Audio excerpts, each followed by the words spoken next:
Estimados amigos y lectores de nuestro diario, les damos la bienvenida a una nueva entrevista con un candidato presidencial. Hoy nos visita Sammy Morales de FSN Nación. Candidato, gracias por acompañarnos, gracias por su tiempo.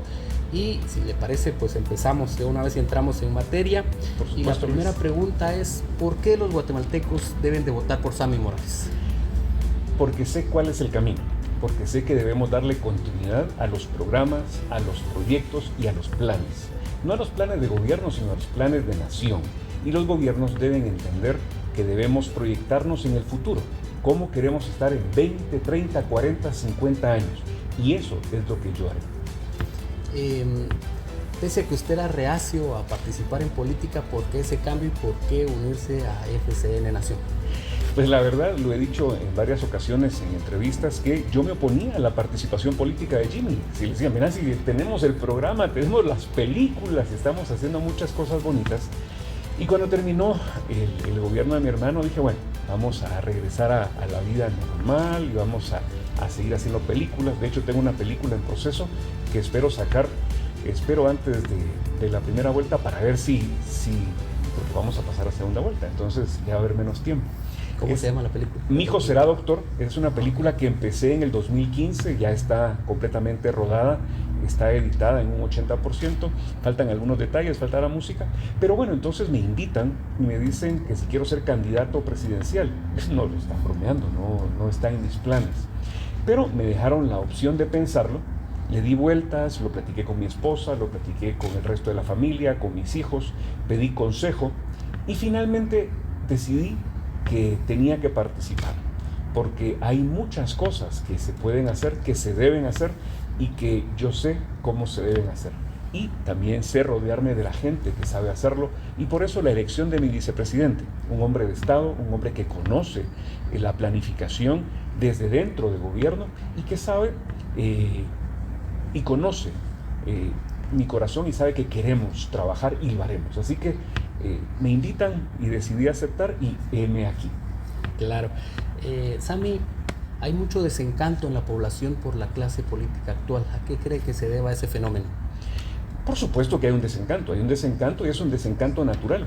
Estamos viviendo otra vez un 2015, donde la gente salió a las calles pensando que podíamos cambiar todo de la noche a la mañana. Sin embargo, también nos dimos cuenta que hay sectores que no quieren que las cosas cambien, sectores que le hicieron la vida imposible al gobierno del presidente Jimmy Morales y sectores nacionales e internacionales que se metieron hasta la cocina en nuestra casa y dictaban qué es lo que se debía hacer. Por ejemplo, tenemos al señor Iván Velázquez, que ahora en su país lo están poniendo en su lugar. Y si no puede con un ministerio en su país, ¿qué nos hace pensar que él podía con todo un país y podía dictarnos normas? Entonces el hartazgo es normal y el hartazgo es una manifestación de la necesidad que tiene el guatemalteco de encontrar oportunidad y esperanza. Y creo que nosotros tenemos bien claro, muy claro, que ese es el sentir del guatemalteco y ese es nuestro combustible y nuestra motivación para trabajar de la mano con el guatemalteco, para trabajar y decir, hagamos juntos los cambios que deben hacerse, suframos juntos el proceso de cambio, porque ningún cambio es fácil, suframos juntos el proceso de llevar a Guatemala a donde debe estar, porque nadie dijo que el camino iba a ser fácil, pero sí lo dice San Lucas, la fe no lo hace fácil, lo hace posible. Y nosotros tenemos fe en nosotros, fe en Dios y por supuesto fe en ti, ciudadano guatemalteco, para que trabajemos juntos y hagamos de Guatemala el país que tú y nosotros soñamos. ¿Cómo ha visto el actual proceso? ¿Algo que criticar? ¿Qué se puede mejorar? De entradita ya fuimos víctimas de una censura. Nosotros salimos con una campaña interesante de 2 mujeres, un camino. Nos censuraron porque nos dijeron que no podíamos decir eso, que no estábamos faltándole respeto a nadie, simplemente estábamos reflejando lo que los medios habían sacado en las noticias y en las estadísticas, que había las estadísticas resultado de las encuestas, que había 2 mujeres liderando la contienda electoral.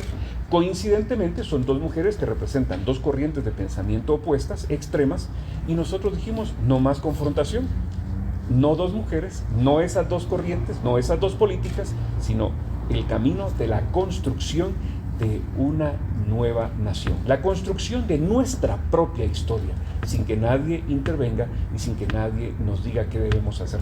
Entonces, ¿qué pienso del proceso? Probablemente los magistrados están un poquito nerviosos, un poquito preocupados por dar resultados transparentes en el proceso electoral, y aunque no estuvimos de acuerdo con esa censura, decidimos aceptar y no apelar, pero sí manifestar nuestro descontento con la decisión. Aún así, acatamos la decisión, acatamos la recomendación y cambiamos nuestra publicidad. Esperamos que solo haya sido un elemento aislado o un evento aislado y el proceso se desarrolle sin ningún problema y sin ninguna situación gris u oscura. Candidato Morales, ¿cuál será la prioridad de su gobierno? La primera, la que va a poner en práctica desde el día 1. Nosotros tenemos una ecuación, es la ecuación de la oportunidad. Guatemala lo que necesita es oportunidad. Entonces la primera acción es empezar a poner en práctica esa ecuación. La ecuación se compone de 4 letras, ESSE igual oportunidad. Educación, salud, seguridad y economía nos dan oportunidad. El Estado no puede responsabilizarse de cada ciudadano. De lo que sí puede responsabilizarse es de generar las oportunidades para que cada ciudadano desarrolle sus proyectos, sus planes de vida, le pueda dar una vida digna a su familia, a sus hijos. Entonces debemos enfocarnos en educación, una educación para la oportunidad, entendiendo que el momento político y el momento histórico que vive el mundo es un momento de cambio, y el mundo cambiará más, dice la canción. Y la misma canción, otra dice, cambia, todo cambia, porque las cosas están evolucionando a un ritmo pues súper acelerado. Así que tenemos que formar jóvenes que puedan enfrentar esta nueva revolución económica, esa revolución industrial que vivimos y que el mismo Fondo Económico Mundial nos ha anticipado que tendrá cambios muy fuertes. Nos preocupa que hay 3.200 o 3.300 millones de empleos en el mundo, y de entradita esta revolución industrial va a hacer que se pierdan 800 empleos. Así que tenemos que enfocarnos en educar para la oportunidad, en darle salud al guatemalteco para que pueda aprovechar la oportunidad, y seguridad para que pueda salir a la calle con confianza de que podrá regresar a casa sano y salvo para enfrentar las necesidades y demandas de su hogar. Por supuesto, invirtiendo en economía, que es infraestructura, y ver la economía tanto macroeconómica como la economía del ciudadano. Preocuparnos de que esté llevando comida a su mesa, de que esté generando ingresos para poder pagar sus deudas y poderle dar la educación y la alimentación propicia a sus hijos. ¿Cómo mejorar la calidad educativa de los guatemaltecos? Tenemos que dar un salto cuántico, dijo en una ocasión hace muchos años un candidato, y debemos invertir en capacitar a nuestros jóvenes en tecnología, en capacitarlos primero el idioma inglés. No es posible que a estas alturas del partido tengamos a nuestro principal vecino y socio comercial aquí cerquita y nuestra gente no habla inglés. Hablaba con un funcionario norteamericano y me dice, la mitad de Estados Unidos habla español. Entonces mi compromiso, decía yo, la mitad de los guatemaltecos debe hablar inglés, porque tenemos que comunicarnos en el mismo idioma, hablando del idioma inglés o el español, pero también en el mismo idioma económico, que nuestros objetivos y los de ellos se alinean al punto de que podamos encontrar oportunidad dentro de sus intereses y ellos vean lo mismo del lado nuestro. Entonces hay que educar para la oportunidad, meter idiomas, meter tecnología, meter finanzas. Tenemos 70% de la población que vive en el autoempleo o en la economía informal. Hay que capacitarlos y generar competencias en inversión, en finanzas, en tecnologías, como ya lo dije, para que los emprendimientos que hagan generen empleo y generemos muchísimos empresarios nuevos. Sammy, un problema que aqueja a los guatemaltecos no solo en la capital o en el área metropolitana, sino ya se ha extendido al interior del país, el tráfico vehicular. ¿Sigue pensando que es un tema municipal o ya es un tema nacional? Es un tema nacional completamente, y es un tema nacional porque afecta la competitividad y la productividad del país. Entonces el tránsito tenemos que entrarle, y no solo en la ciudad capital, tenemos que entrarle en Jutiapa, en Antigua Guatemala, en San Lucas, en Cuyotenango, Mazatenango, San Bernardino, en Quetzaltenango inclusive, que se arman unos embotellamientos terribles dentro de la ciudad, porque necesitamos librar el tránsito para darle oportunidad al desarrollo y a la oportunidad. Entonces necesitamos libramientos en todas estas ciudades que mencioné, pero tenemos que hacer un libramiento para no pasar por la calle Martín. Entonces conectar la zona 18 con Chinautla, conectar Chinautla con San Juan Zacatepeques, por todas las áreas que tengamos que pasar. Hay que hacer un libramiento para no tener que entrar por la vía CA9 Sur, que sería la que entra al Aguilar Batres, y ver de qué manera logramos hacer libramientos en todo el país, sean privados o sean del Estado, sean públicos. Y eso es un bonito punto a tratar, porque la iniciativa privada, entendiendo que necesita generar productividad, está trabajando libramientos. La VAS 1, que es la vía alterna Sur 1, la vía alterna Sur 2, la vía alterna Sur 3, que la tiene que hacer el Estado, que es la que conecta carretera El Salvador con la CA9 Norte, que es la carretera del Atlántico. Y también la iniciativa privada está trabajando ya los libramientos privados y de pago de peaje en Cuyotenango, San Bernardino, Mazatenango y Puerto Santo Tomás de Castilla. Eso nos dice que si el empresario lo está haciendo, no solamente es una oportunidad económica para ellos, sino que también una oportunidad de mejorar la productividad del país. Y para poder generar esas oportunidades y mejorar la productividad del país, tenemos que hacer muchos más libramientos, los que ya mencionaba, por ejemplo. Claro, hay poco más de 3 millones de guatemaltecos que viven en Estados Unidos. ¿Cuál es su propuesta? ¿Qué ofrecimiento tiene su gobierno para ellos? Seguir trabajando, más consulados, que los servicios de los consulados puedan ser rápidos y express. Pero no solo eso, porque el guatemalteco en Estados Unidos no se fue necesariamente porque se quiera ir, se fue porque quería darle más oportunidades a su hogar, quería construir una casa y darle una casa digna a su familia. Pero por construir una casa, perdieron la construcción del hogar. Así que lo primero que debemos conectar con nuestros hermanos migrantes es el que tiene el deseo de retornar y ayudarlo para que en Guatemala, con sus remesas, construya oportunidades, que su remesa sea una remesa productiva para que con su familia pueda generar unidades locales productivas que puedan darle la oportunidad de regresar y compartir con sus hijos, verlos crecer, envejecer con su esposa y no pues quedarse a la distancia y comunicarse únicamente por una videollamada en el mejor de los casos. Así que trabajar con el migrante podemos hacer muchas cosas. Es más, hay mucho guatemalteco que ha tenido éxito en Estados Unidos y si nos ponemos de acuerdo y nos ponemos en la misma ruta del desarrollo, estoy seguro que muchos de ellos querrán entrar en un programa de apadrinamiento migrante para el desarrollo. ¿Qué es eso? ¿Qué empresario guatemalteco en Estados Unidos no quiere una mejor escuela donde él nació o creció? Entonces podemos generar vínculos donde podamos darle los servicios que necesita, acompañarle e incluso ayudarlo a formarse desde aquí para que pueda pasar el GED. El GED en Estados Unidos es el General, se me fue el nombre, pero es un programa que se creó después de la guerra de Vietnam para que los veteranos pudieran formarse y hacer un equivalente del high school y ya con eso entrar a la universidad o tener acceso a mejores empleos. Capacitar a nuestros hermanos migrantes para que puedan sacar el GED es una posibilidad a la que nos comprometemos en trabajar. Claro. Hablando de otros temas, ya hacía usted énfasis en sus prioridades, la economía. El 75% de los guatemaltecos está en la economía informal, en el subempleo. Soluciones reales a esa problemática diaria de los guatemaltecos. Democratizar el gasto público. Se habla mucho de que el político es corrupto. Y es un estigma que todo el que entra a política sabe que se lo van a decir. Entonces hay que traer el presupuesto público al nivel de la gente, para que la gente decida en cómo se va a invertir y la misma gente lo fiscalice, las personas, el ciudadano lo fiscalice. Ya se hizo en el gobierno del presidente Jimmy Morales, gobierno de FCN, cuando se democratizó el uso del dinero para la refacción escolar, donde un político decidía si compraba champurradas o vasito de leche y lo almacenaban en sus bodegas o de sus cuates. Lo transportaban en sus transportes o de sus cuates. Lo almacenaban o lo llevaban a donde ellos querían y al final de cuentas al niño le llegaban las migajas de esa champurrada.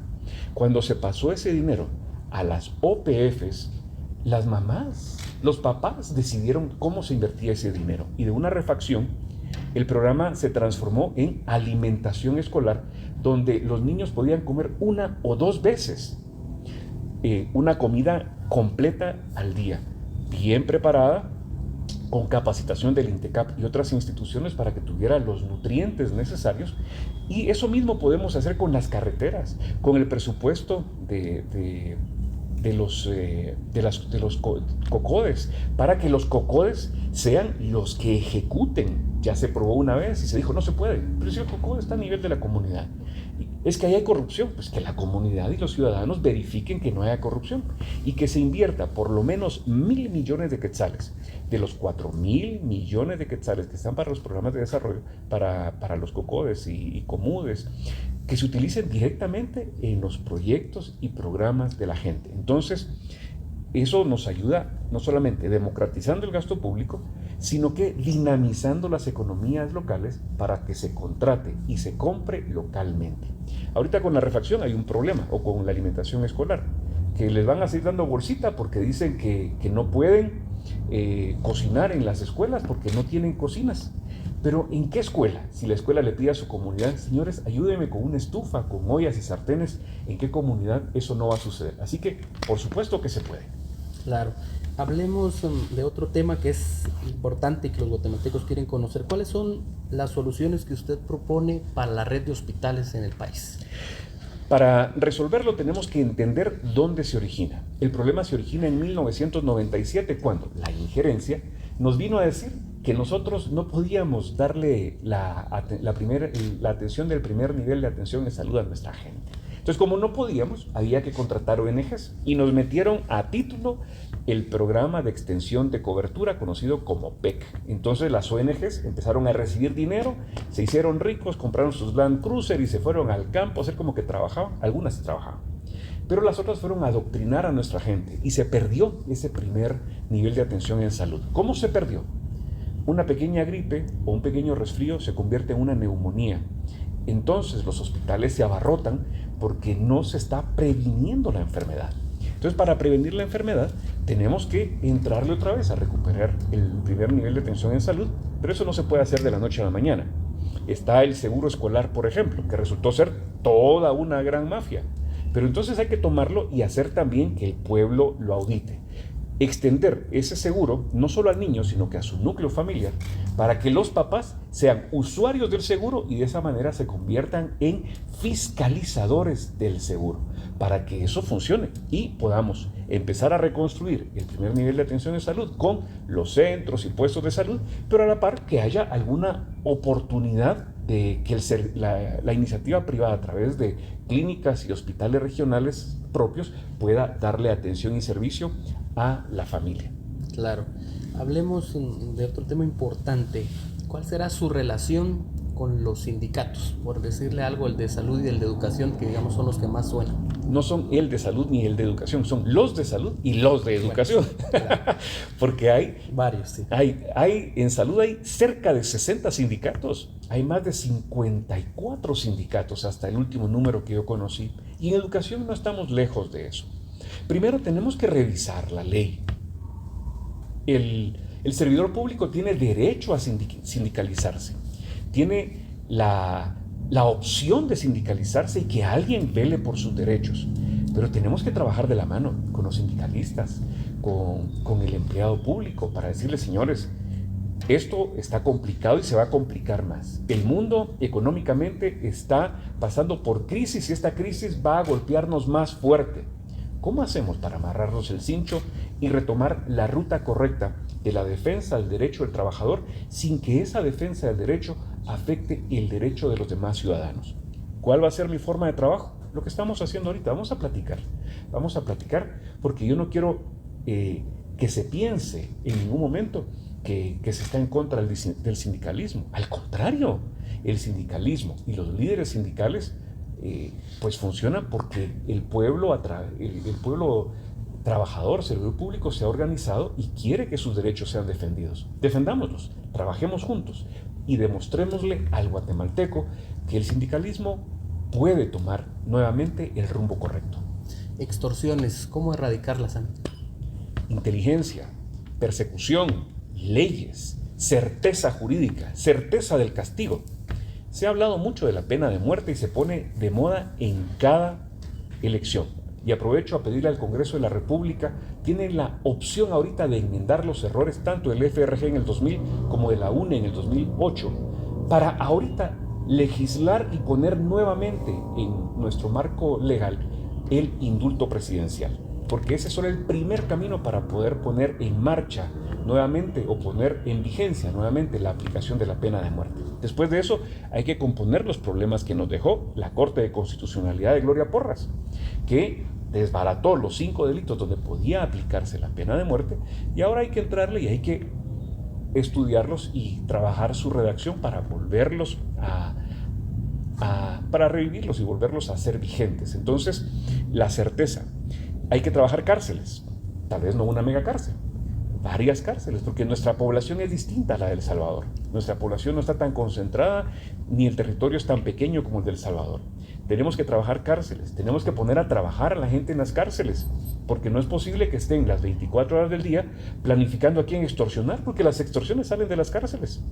Y cómo no, si una mente desocupada es un taller de Satanás. Hay que poner a la gente en las cárceles a producir, a trabajar y a pagar por su comida, por su estadía, por su alojamiento, y entender que o cambian, o si no, se atienen a las consecuencias. Pero el policía y el soldado son los que hoy sufren esas consecuencias, porque sale el policía y el soldado mal dormidos, mal comidos, maltratados, y encima tratan de defender y paran presos. Hay que darles certeza. Hay que trabajar una reforma y una depuración en la policía, depurar las instituciones, pero darles las herramientas y el equipamiento necesario para salir a la calle a trabajar.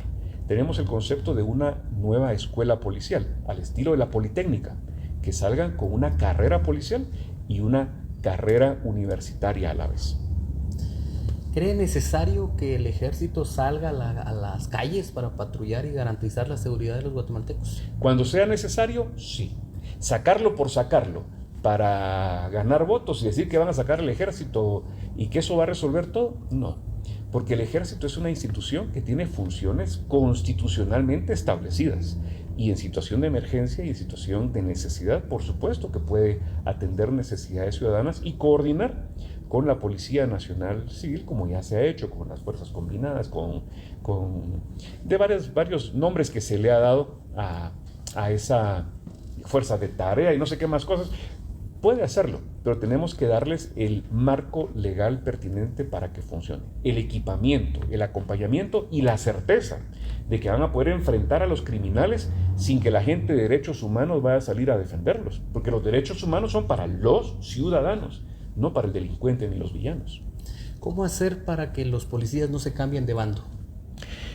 Por eso tenemos que reformar y tenemos que generar, desde nuestra perspectiva, una nueva institución que forme a los policías. La Policía Nacional Civil es una institución altamente infiltrable por la forma en la que se recluta al policía, por la forma en la que se le forma con una carrera en la escuela policial de 11 meses, pero cuando hay necesidad ha habido promociones de 3, 4 o 5 meses y ya lo sacamos a la calle para que nos den la seguridad ciudadana.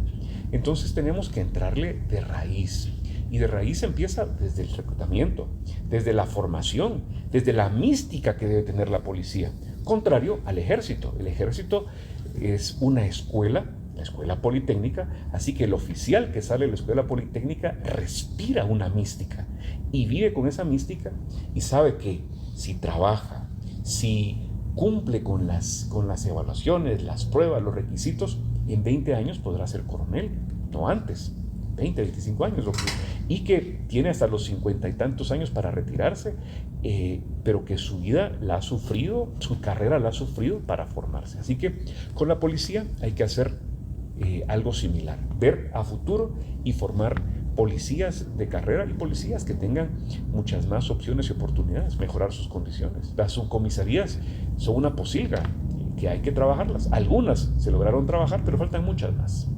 Candidato Morales, en aras de la transparencia, ¿podría contarle a los guatemaltecos quiénes son los financistas de su partido? Hoy no hay financistas, ¿no? Dijo Iván Velázquez, pues, que era mucho mejor que los narcotraficantes financiaran, porque el empresario financiando era el génesis de los delitos, o de no sé qué más dijo este señor que vino a trastocar las leyes. Nos estamos financiando como podemos, nos estamos financiando, si ustedes miran nuestra campaña, es más, lo hicimos hasta utilizando el concepto de reusar, reciclar y reducir. Utilizamos el concepto de reusar, reutilizando pallets, y se hacen los cálculos de cuánto hemos invertido poquísimo, porque no tenemos recursos. Claro. ¿Podría contarnos, si nos da nombres de quiénes conformarían su gabinete? Seguramente usted ya los tiene hasta palabrados, por decirlo en buen chapín, pero ¿podría darnos algunos nombres de quiénes estarían en su gabinete? Eso va a ser una sorpresa, pero seguiremos incluyendo técnicos, incluyendo más que políticos, vamos a incluir personas capaces, que conozcan el Estado, que entiendan cómo se ejecuta, cómo se planifica, y que entiendan que la planificación es un proceso vital para el desarrollo. Mi candidato vicepresidenciable no es alguien escogido al azar, es Miguel Ángel Moir, el ingeniero Miguel Ángel Moir, experto en planificación, ingeniero industrial y conocedor del Estado. Es más, él trabajó y diseñó el BACTUN, trabajó con más de 14,000 profesionales para poder tener una visión a largo plazo. Y vamos a escoger personas que tengan esa misma visión, personas que hayan trabajado, por ejemplo, la iniciativa privada tiene su propuesta Guatemala no se detiene, una propuesta impresionante que vamos a utilizar y sobre la cual vamos a trabajar, y para el desarrollo o la creación de esa propuesta ha habido muchos profesionales que nos interesa tener cerca.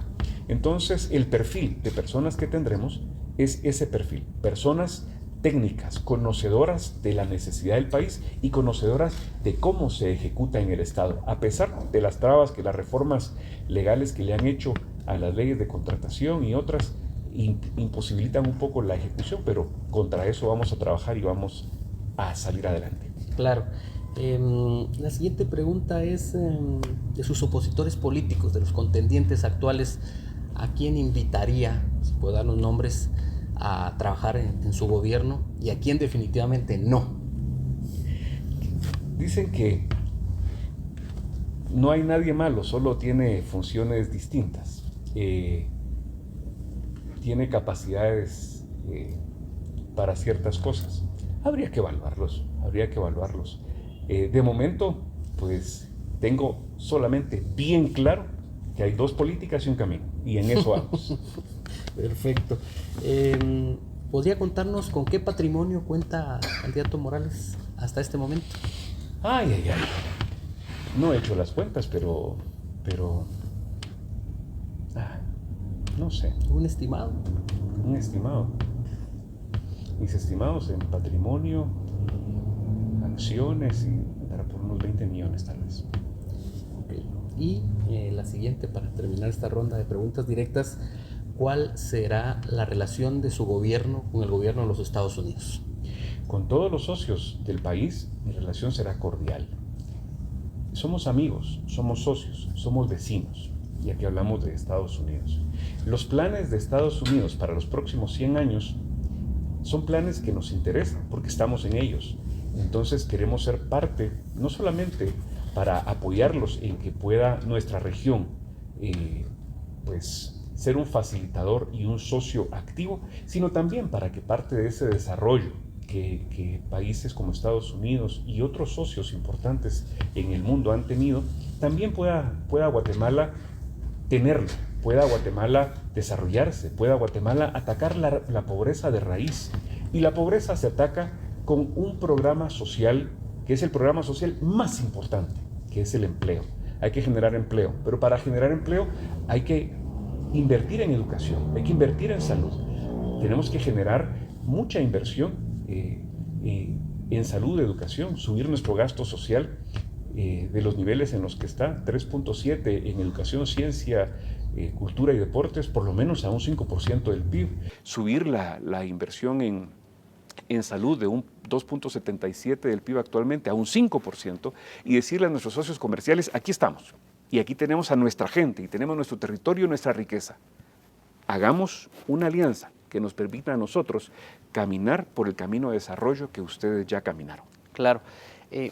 Me da pie para hacer una repregunta. ¿Cuál sería la relación con Estados Unidos en el tema de la erradicación de drogas y la producción de drogas que ya hay en el país? No solo el que pasen las drogas por acá, sino que ya se produzcan en Guatemala.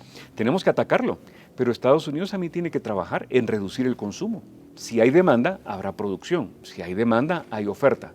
Y vamos a poner todo de nuestro lado, todo de nuestra parte. Las Fuerzas Armadas, la inteligencia, los radares, todo para interceptar. Pero no podemos ir interceptando si la producción se incrementa y el consumo incrementa. Entonces, la alianza y el trabajo va de la mano. Entonces, como socios, pediremos que trabajen dentro de sus fronteras y que nos ayuden con su tecnología para trabajar dentro de las nuestras. Claro.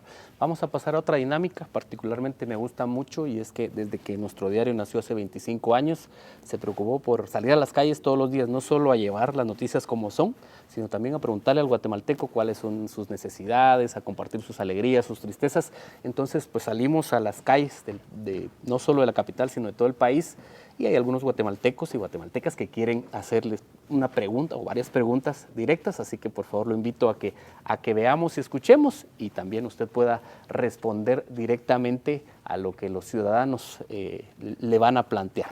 Así que, veamos. Por favor. Jefe Belío Osorio García, soy abogado y notario.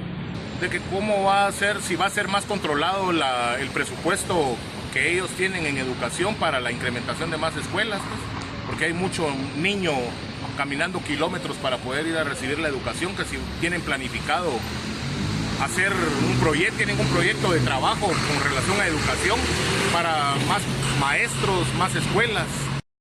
Este guatemalteco le pregunta, candidato, más escuelas, más maestros, ¿cuál es su plan? Necesitamos más escuelas, necesitamos más maestros, pero también necesitamos utilizar de mejor manera la infraestructura existente. Actualmente el Ministerio de Educación es casi que un ministerio de educación primaria, porque la educación secundaria y diversificado está desatendida y no existe la infraestructura suficiente para darle estudio y darle opciones de estudio a esa gran parte de la población, donde la iniciativa privada a través de los colegios privados suple muchísimo esa necesidad, pero eso a un costo que para muchas familias es prohibitivo. Entonces tenemos que invertir en más escuelas y llevarlas a donde no hay.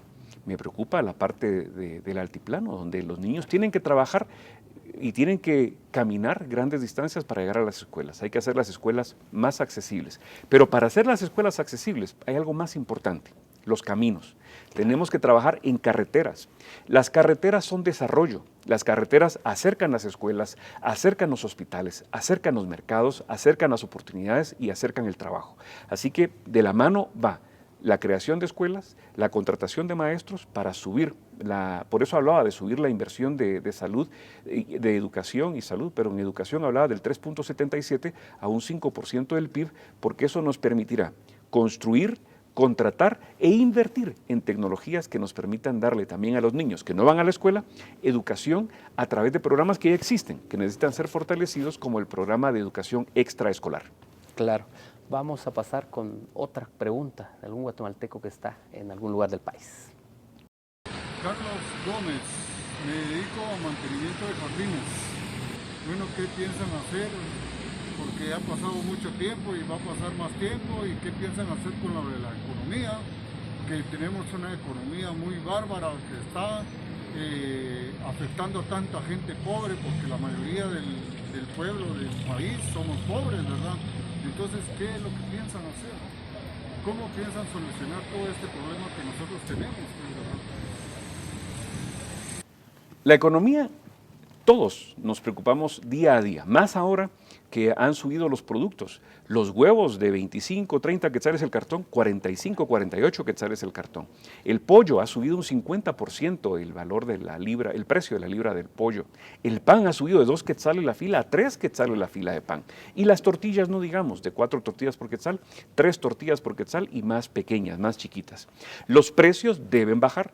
Para que bajen los precios hay por lo menos 2 rutas a seguir. Hay que trabajar con el empresario y ayudarlo y generarle opciones y oportunidades para que bajen los precios. O hay que meter competencia para que los precios bajen. Pero también necesitamos llevar dinero al bolsillo del guatemalteco.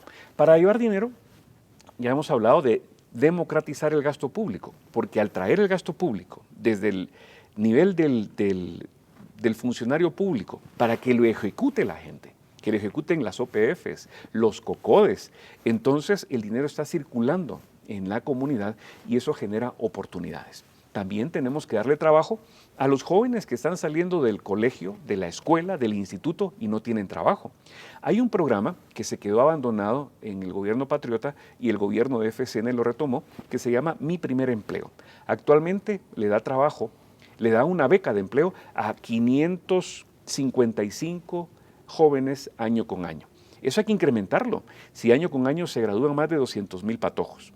Entonces la idea nuestra es incrementarlo gradualmente al punto que llegue a 80,000 personas, 80,000 becas de empleo, donde el Estado les pague una parte de su salario, 1,200 quetzales al mes, el Estado y el empresario pague el complemento. Esto le permite al empresario formar su mano de obra, le permite al joven tener un trabajo inmediato, ganar experiencia y le permite al pequeño emprendedor que no puede contratar, porque no tiene plata para pagar, contratar 2 o 3, capacitarlos y crecer, porque tenemos que formar nuevos empresarios. Esos pequeños emprendimientos de ese 70% de la población que está en la informalidad o el autoempleo, hay que convertirlos en empresas formales. Y ese es el concepto básico, democratizar el gasto público y generar circulación de capital a nivel del ciudadano. Pasamos a la siguiente pregunta. Carla González, soy abogada. Me gustaría saber qué van a hacer los señores candidatos para combatir la delincuencia, ya que nuestro punto de vista no hay seguridad y todos los días salimos a trabajar y queremos un poco de seguridad. Seguridad, candidato. Certeza jurídica, certeza del castigo, equipamiento de las fuerzas del orden, la policía, el ejército, perseguir al delincuente hasta la última cueva donde esté y aplicarle la ley. Y si se opone a la fuerza, aplicar fuerza mayor para someterlo, meterlo preso y si en el proceso es culpable, si en el proceso se le juzga, es culpable, que pague con penas fuertes, donde haya certeza del castigo. Para eso tenemos que darle las herramientas a la fuerza del orden, equipamiento, acompañamiento y dignificación de su profesión. Claro. Con esto cerramos y agradecemos a quienes pues plantearon sus preguntas al candidato. Muchas Ahora gracias. Pasamos a otra que es bastante divertida, pienso yo. Veremos a ver si el candidato lo hace. Son preguntas cortas y le voy a pedir por favor que nos responda si está a favor o en contra. A favor o en contra. ¿Sammy Morales está a favor o en contra del aborto? En contra del aborto. ¿A favor o en contra, candidato, de la aplicación de la pena de muerte? A favor de la aplicación de la pena de muerte. ¿Estaría a favor o en contra de la despenalización de las drogas? No, en contra de la despenalización de las drogas. ¿A favor o en contra de la explotación de minerales? ¿Por qué sí o por qué no? No podemos estar en contra de la explotación de minerales. Lo que sí estoy en contra es que se exploten y el país y las comunidades no reciban lo que deben recibir.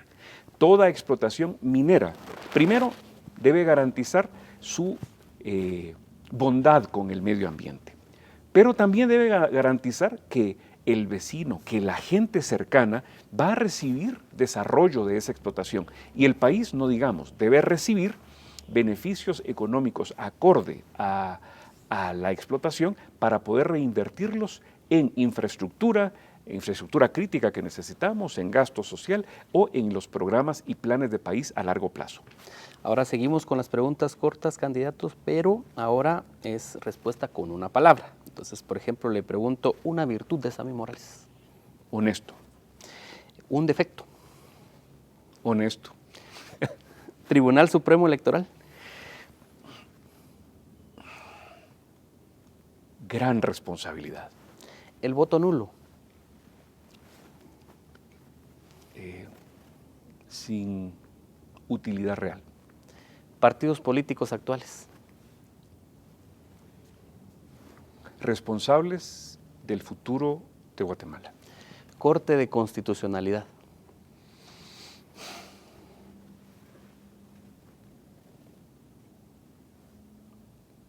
Órgano que debe revisarse. Presidente.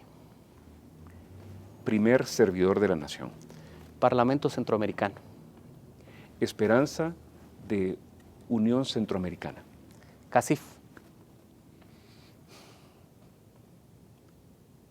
Una palabra.